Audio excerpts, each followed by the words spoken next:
વઢવાણ ખાતે આવેલ વર્ધમાન મહિલા ગૃહ ઉદ્યોગ સંસ્થા છેલ્લા 40 વર્ષથી મહિલાઓના ઉત્થાન માટે કાર્ય કરે છે। આ સંસ્થા દ્વારા વિવિધ ચીજવસ્તુઓના ઉત્પાદન અને વેચાણ થકી અનેક મહિલાઓને પગભર બનાવવાનો શરૂઆતથી જ પ્રયાસ કરવામાં આવે છે। આ સંસ્થામાં કામ કરતી મહિલાઓ દ્વારા વર્ષોથી શિયાળામાં ખાસ રાયતા મરચાં બનાવવામાં આવે છે, જેની માત્ર ગુજરાતમાં જ નહીં પરંતુ સમગ્ર ભારતમાં તેમજ અમેરિકા, લંડન, દુબઈ, ન્યૂઝીલેન્ડ જેવા બહારના દેશોમાં પણ માંગ છે। વઢવાણ પંથકમાં શિયાળામાં મબલખ ઉત્પાદન થતા મરચાની ખૂબ માંગ રહે છે। કાચા મરચા લાવી અને તેમાં હળદર મીઠું ભરી છે અને ત્યારબાદ એક રાત સુધી અમે હળદર મીઠામાં પલાળી રાખીએ છીએ। બીજા દિવસે એ મરચાને કોરા પાડી અને બીજા દિવસે બપોરે અમે એનો હવેજ કરીએ છીએ। તેમાં રાયના કુરિયા, હિંગ, મીઠું, લીંબુ વગેરે એનો હવેજ કરી અમે આ રાયતા મરચા તૈયાર કરી છે। અહીંયા અમે મરચા રાયતા મરચા કરવી છે। અમારા મરચા છે અહીંયા તો વઢવાણમાં તો જાય છે, પણ વિદેશમાં પણ કુરિયર દ્વારા જાય છે અને લીલા મરચા તો કરે છે, પણ અમે લાલ મરચા પણ કરવી છે। સીઝન પૂરી થાય પછી અમે અથાણા સીઝનમાં અથાણા પણ બનાવી છે। હું આ વર્ધમાન ગૃહ ઉદ્યોગમાંથી મરચાનું આટલું સિઝનના જે શિયાળાના મોળા મરચાનું ઉત્પાદન થાય છે એના રાયતા મરચા ખૂબ વખણાય છે અને 60 બહેનો એ સાથે સંકળાયેલી છે અને દરરોજના 100-200 કિલો બહેનો બનાવે છે અને દેશમાં તો એનું વેચાણ થાય જ છે, પણ પરદેશથી પણ માણસો એટલું જ મંગાવે છે।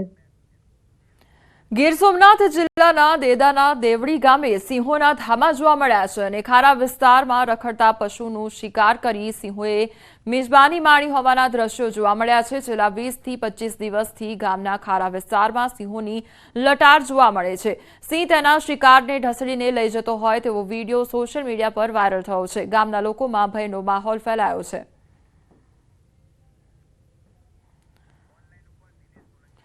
તો અમારી સાથે હાલ સંવાદદાતા દિનેશ જોડાઈ ગયા છે। દિનેશ, કેટલાય દિવસોથી સિંહોના આટાફેરા જોવા મળ્યા છે, લોકોમાં કેટલો ભયનો માહોલ?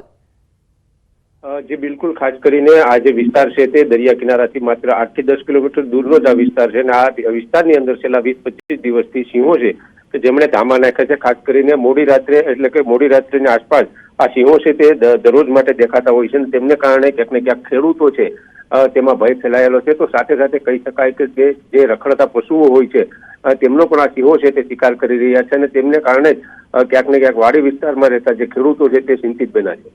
જી દિનેશ, સમગ્ર માહિતી બદલ આપનો આભાર। તો ગીર સોમનાથમાં ખારા વિસ્તારમાં સિંહના ધામા જોવા મળ્યા છે અને આ તરફ જૂનાગઢની જો વાત કરવામાં આવે તો જૂનાગઢના રહેણાંક વિસ્તારમાં પણ સિંહના આટાફેરા વધતા લોકોના જીવ તાળવે ચોંટી ગયા છે। સિંધી સોસાયટીમાં આવેલી નાલંદા સ્કૂલ પાસે સિંહનું ટોળું દેખાતા લોકોમાં ડરનો માહોલ જોવા મળ્યો છે। જો કે ગાંધીગ્રામમાં સતત 3 દિવસથી સિંહ આવે છે। મોડી રાત્રે એક સિંહ શેરીઓ અને રસ્તાઓ પર ફરતો નજરે પડ્યો। મોબાઈલના કેમેરામાં સિંહ કેદ થયો તો સમી સાંજ પડતા જ લોકોમાં ડરનો માહોલ સર્જાયો છે।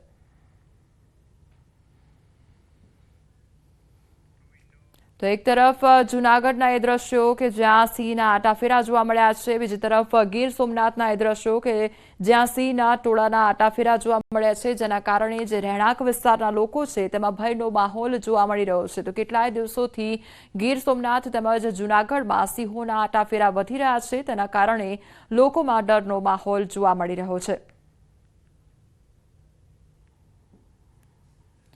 તો આ તરફ ગીર સોમનાથના ખારા વિસ્તારમાં સિંહોના આટાફેરા જોવા મળ્યા છે, જેના કારણે લોકો ભયભીત થયેલા જોવા મળ્યા।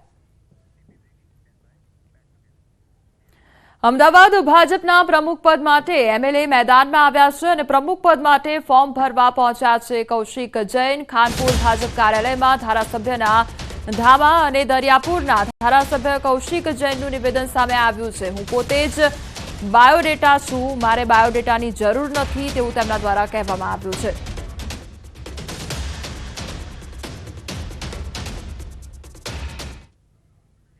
રાજ્યભરમાં આજે ભાજપ દ્વારા જિલ્લા પ્રમુખ માટે સેન્સ પ્રક્રિયા હાથ ધરવામાં આવી છે, ત્યારે બનાસકાંઠાના ભાજપ કાર્યાલય ખાતે જિલ્લા પ્રમુખ માટે સેન્સ પ્રક્રિયા હાથ ધરાઈ।